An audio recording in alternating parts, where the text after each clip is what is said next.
Nation, welcome to the July edition of Pat and Mike's Movie Club. Pat, awesome to have you back in the lot, the film lot, the backlot, the backlot. Well, I'd just like to say I'd like to thank the Academy and everyone who got me here, like my parents and all the people I've worked for. Not anyone in particular, but you know, it's been a journey. And I'd also like to thank a special friend, my friend James. Oh, nice. He listens to this. He does. James. Shout out James. But anyway, shit jokes aside, if you're a patron, you might notice that you're getting a bit of a visual feed right now. Oh, yeah, we should plug Patreon supporters of patreon.com/RadioMike, video versions of Movie Club, exclusive content just for Patreon supporters. So that's it. Jump on, support the show. Drop a few pennies in and get us and the views of our chin. That's our famous motto that we have. Isn't that right, Mike? That is our motto. And speaking of mottos, what movie are we doing? I don't think it's much of a motto as it is a title, but look, it is funny with a lot of podcasts that like go, oh, what are we doing this week? But it's like, well, we've already seen the title of the episode. Yeah, it's not like it's a secret. We know, bro. I always found that funny when we were doing, when I was producing Willosophy with Will Anderson, because Will would always be like, and my first question is, my guest, who are you? And it's like and it would be like this big surprise, but it's like, we've already seen the title. We know who it is. But anyway, Pat, what movie are we doing? 2020's Palm Springs. Let us get into it. Let us get into it. Let us get into it. Now, if you've seen the movie, you'll get that that's a reference to the movie in a weird way. Let's do it. Let's do it. Good day so far? Today, tomorrow, it's all the same. You, what is going on? Hey, get out of the water! Guess you followed me. It's one of those infinite time loop situations you might have heard about. That I might have heard about.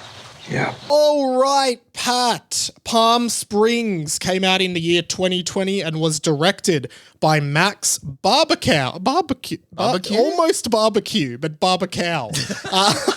The description of the movie is, when carefree Nyles and reluctant maid of honor Sarah have a chance encounter at a Palm Springs wedding, things get complicated as they are unable to escape the venue, themselves, or each other. And the tagline of this film is, live like there's no tomorrow. Pat, what is your history with this film, your experience with it? Tell us everything. Well, I actually do have a bit of history with this movie, that history being that I've seen it before.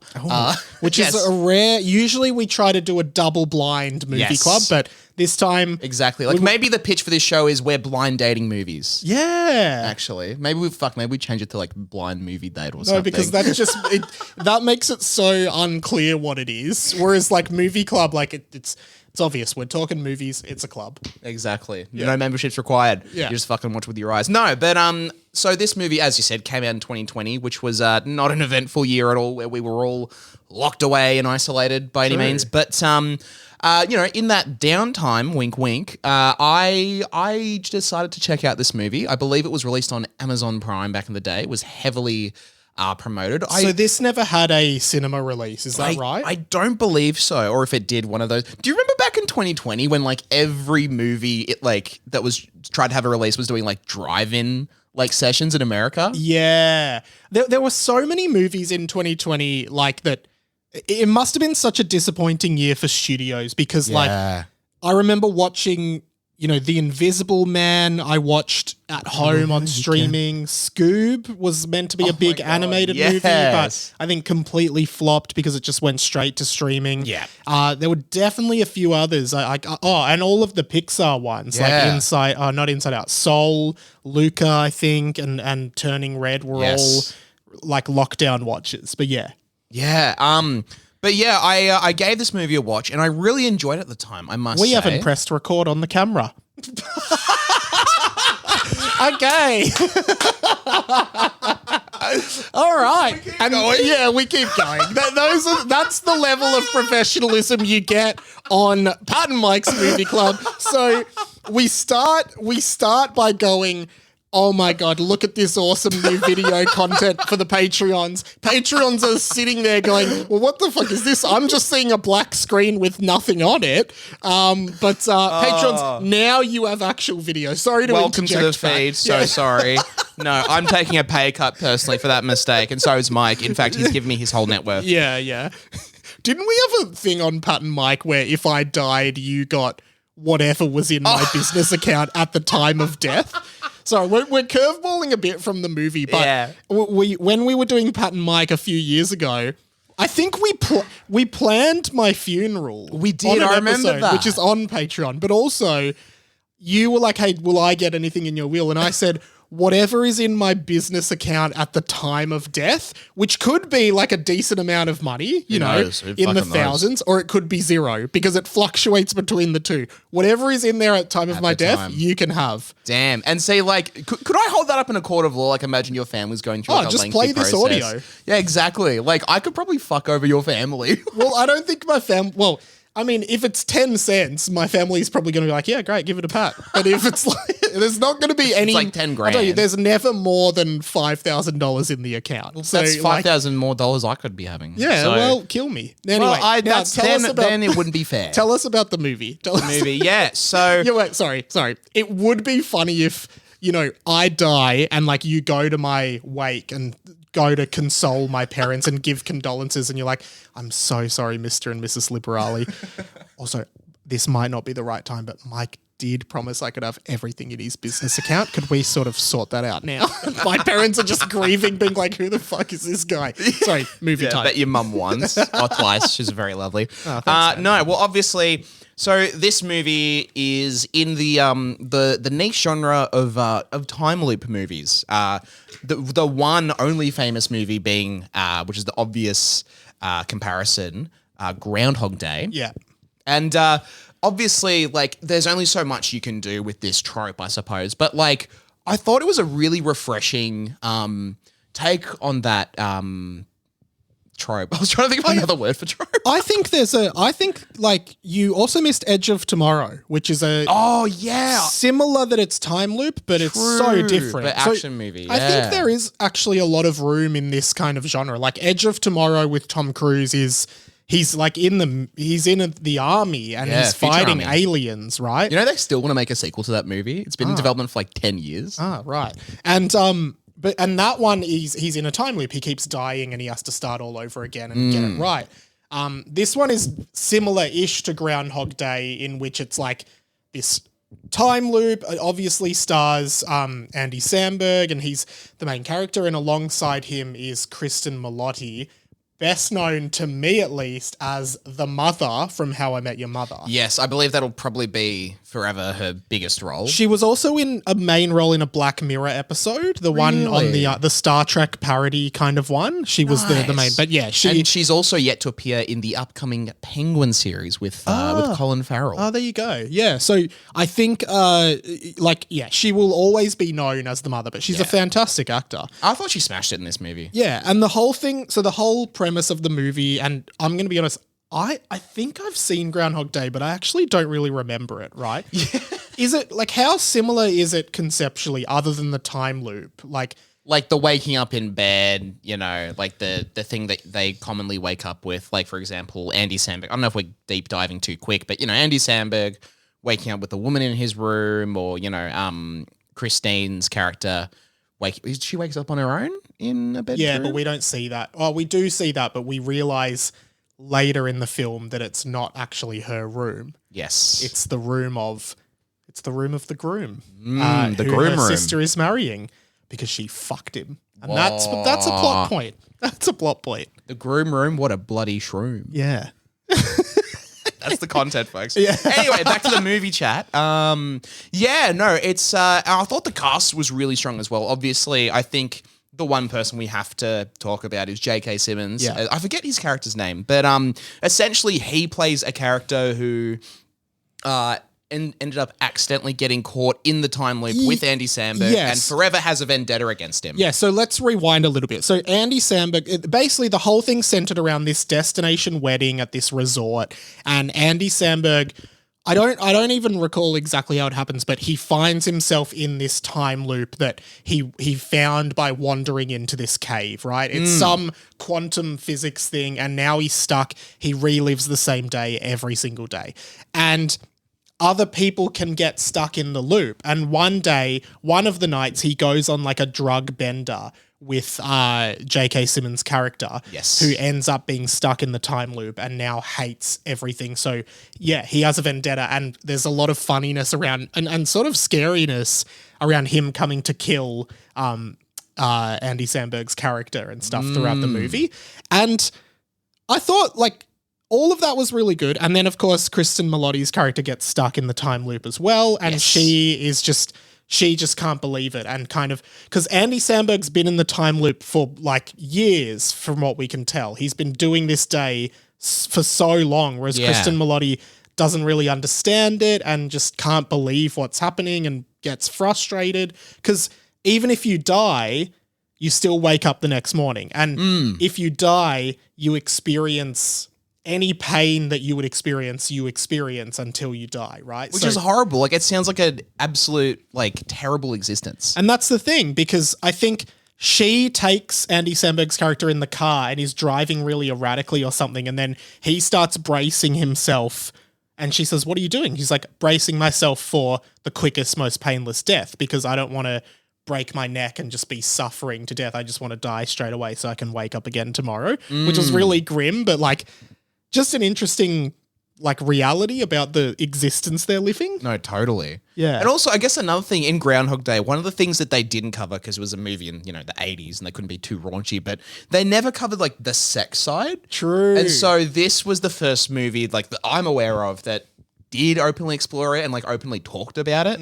So Andy Samberg's character pretty much has had sex with, like, everyone at the wedding except for the bride, I'm pretty sure. Yeah. She's the only one that he's tried to, like, because basically, and we'll get more into, like, the philosophy of the film, but, like, essentially there's no stakes to anything. No. You could theoretically or literally just do whatever you want. You're never going to get in trouble. You're never going to have any consequences. You literally do whatever you want. So he tries to hit on all these girls and stuff, and the only one that he hasn't been able to, like, sleep with is the wife of Kristen Millotti. The sister of Kristen Millotti's character, who is the bride. Yeah.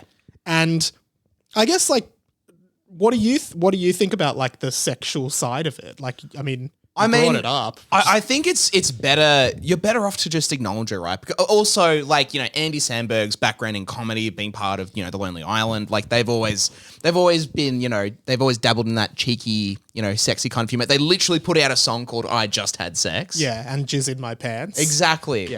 So, like, very on brand, for him.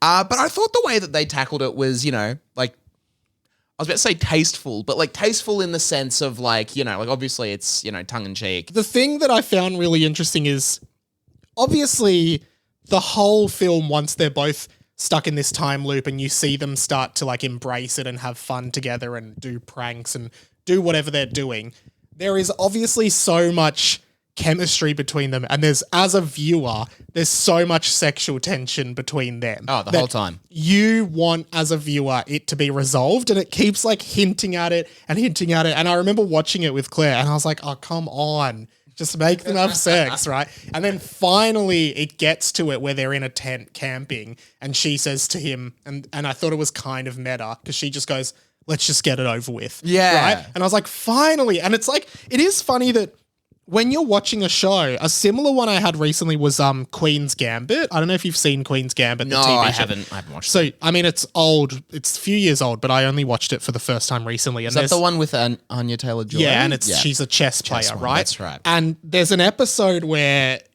one of the guys that she's it's one of the later episodes, she's hanging out with one of the guys who happens to be the kid from Love Actually, the little kid. Really? Yeah. That guy. I don't know his name, Thomas something. Yeah, I think. he voiced Ferb in Phineas and Ferb. Sure, yeah. And it is so like the whole episode, it's so clear that they are going to fuck. But it just keeps, like, hanging it on a string, and you're just, like, sitting there being like, just do it. And come on, Ferb and Princess Peach. But as an audience member, there is actually like a weird psychological release when they finally let the two characters get together. Yeah. Send in your best example of like the biggest release you got when two characters in fiction had sex. And when they had their release. And in real life. No, we don't need that. You keep that for the diaries post. Keep that for yourself, yeah.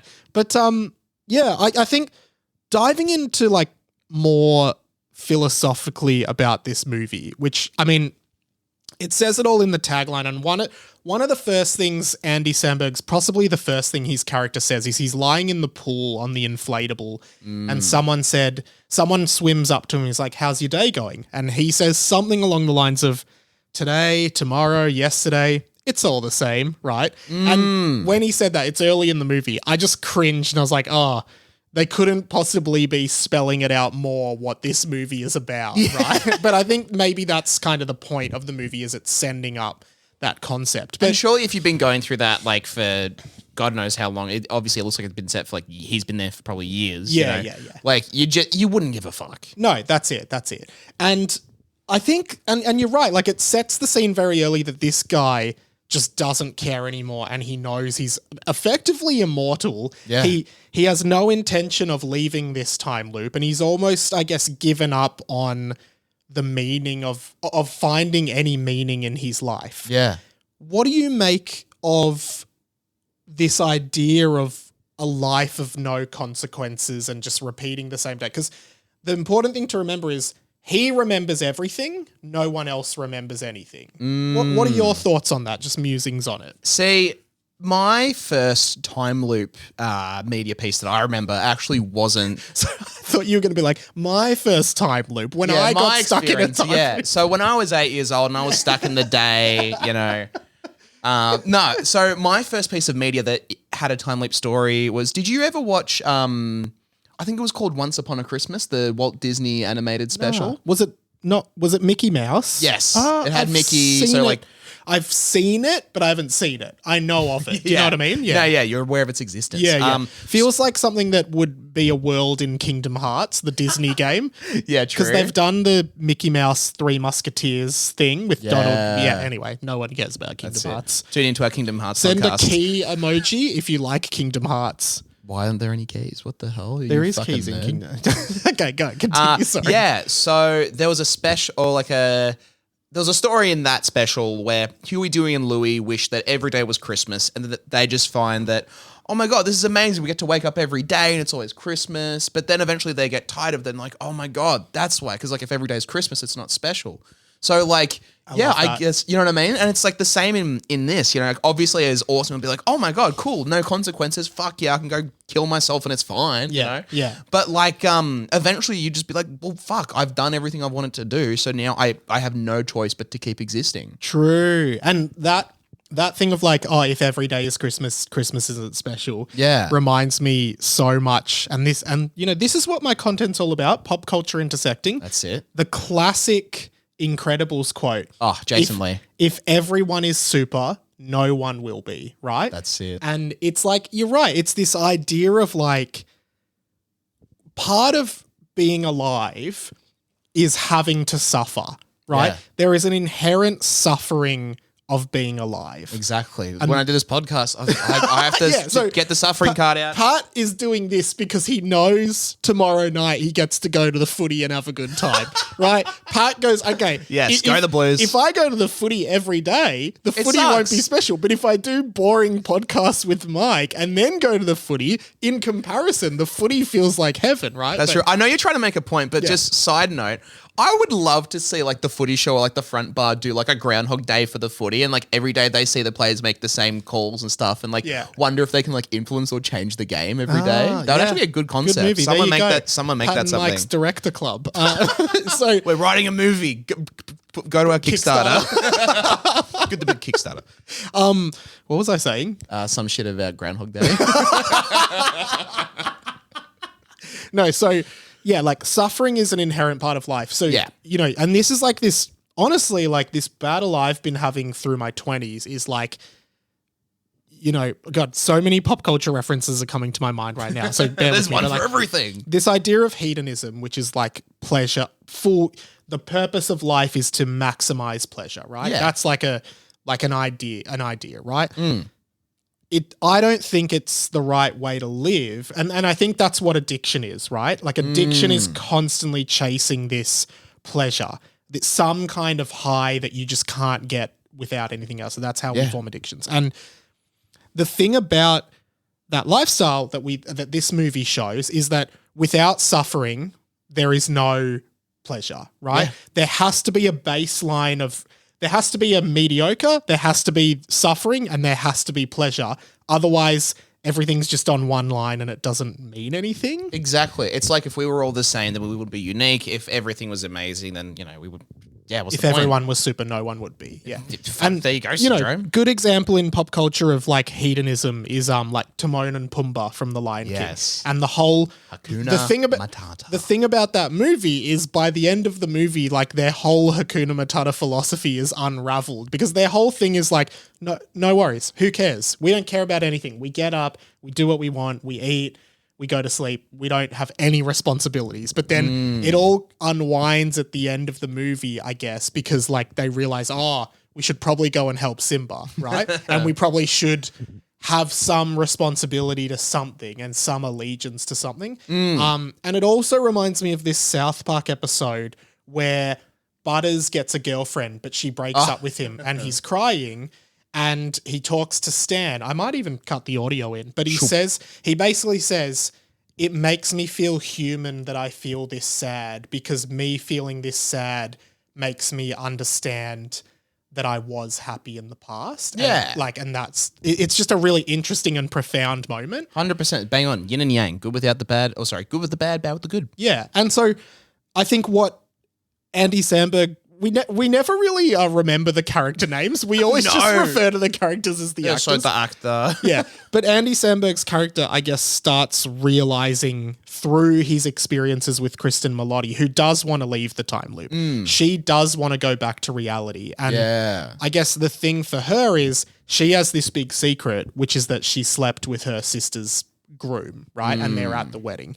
And I think it's her wanting to go back despite having to face that fear and face that anxiety is her being like, okay, even though I'm scared and I don't want to have to see tomorrow and I could stay here forever and never see tomorrow, I have to face my future. Do you know what I'm like? Yeah, no, totally. Yeah. And even though Andy Samberg doesn't want to do that and he's like, all right, you go do it. And then I kind of found this endpoint stupid where she ends up spending all the time in the time loop studying like quantum physics. Which in fairness, you don't really see. These time loop things, you just see them suffering and then some magic spirit's like, oh, well, fucking you did good. There you go. Yeah, but to be honest, I didn't feel like they needed to explain the science behind the time loop. Like, look, it's probably not accurate to the actual science. I know, but like even, does Groundhog Day never explains why the time loop is happening, does it? No, I don't think it does. No. Yeah, whereas like I just thought it was stupid. Like, okay, she's learning everything about quantum physics and stuff, and she finds a way or hypothesizes on a way that she can get out of the time loop. And well, what would you rather? Some magic goat's like, you've been good, you can go home now. Yeah, you're kind of right. Like it had to happen some way. It was good. And also I feel like whenever you watch these movies, like, oh well, why didn't you just do fucking A, B, and Z to fucking do that? You know? They're like, all right, fuck it, let's just go to like the most logical and plausible thing. Yeah. And so he ends up realizing, oh, I love her. I'm going to go with her even though I don't want to and I'm scared of facing my real life. Yes. Oh my God, this has been a romantic comedy the whole time. Yeah, and then they go through the wormhole or whatever with like some explosive and that's how they're getting out. And then they successfully come out of the time loop. And they realize, they realize that because the whole movie, he's been swimming in this pool, and he's like, oh, the people who own this house are out of town. And then when they go through the wormhole, the family comes home from their Yes. holiday. It's like, what are you doing in our pool? It's like, this is the day they come back then. Great Which I thought- ending. yeah, really good ending. And then there's also a post-credit or mid-credit scene. Did you see that? No, I didn't. Oh, so the mid-credit scene is that J.K. Simmons' character returns to the wedding and goes to speak to Andy Samberg and realizes that Andy Samberg no longer recognizes him, therefore he's out of the loop. Yeah. And so J.K. Simmons is like, there's a way out. So I guess he's the only one still stuck in the loop. True. See, it's good you picked up on that because I did genuinely wonder, what happened to J.K. Simmons? But Can I also pick up, like, J.K. Simmons is one of my favorite actors in everything he's appeared in. hands like, down, he's never had a bad role. Whiplash, Spider-Man, the new Spider-Man's, Invincible. Like The Simpsons as the Spider-Man character. Wait, was he? Yeah, he played the J.K. Simmons type, I think twice in The Simpsons. In what? What, like what episode? Yeah. I don't remember the episode, but he plays like a newspaper editor who's obviously, J. Jonah Jameson. Oh, right. Yeah. Yeah. Yeah, okay. Oh, nice. I didn't know that. Pat's all right. trivia. Pat's Trivia, play the sting. Pew! Pat's Trivia. He's a cunt.